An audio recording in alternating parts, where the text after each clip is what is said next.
তিন শ্রেণী, আল্লাহ বলে তিন ধরনের ব্যক্তিকে সাহায্য করা আমি আল্লাহর উপর ওয়াজিব। কয় শ্রেণীর?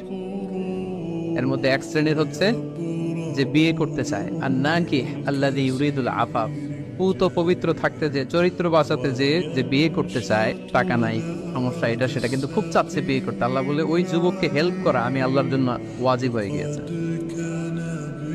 অনেকে বিয়ে করে না এই জন্য যে আগে ধনী হয়ে নেই, টাকা পয়সা কিছু হোক এরপরে বিয়ে করবো, কিন্তু ইসলামের সিস্টেম হচ্ছে আগে বিয়ে করো, এরপরে আমি আল্লাহ তোমার ধনী বানাই দেবো। ধনী বানায় দেয় কে? তো আপনি আল্লাহর সিস্টেমে চলবেন না আপনার সিস্টেমে? ধনী হওয়ার সিস্টেমই তো হচ্ছে আগে বিয়ে করতে হবে। সব সফল লোকেরা, ধনী লোকেরা দেখবেন যে আগে আগে বিয়ে করে ফেলছে। এজন্য আমরা যেন বিয়ে করে হালাল পন্থায় আল্লাহর দেয় যৌবনকে উপভোগ করি। আরামের সাথে যেন আমরা কখনো কোনোভাবে আপোষ না করি, সম্পর্ক না করি।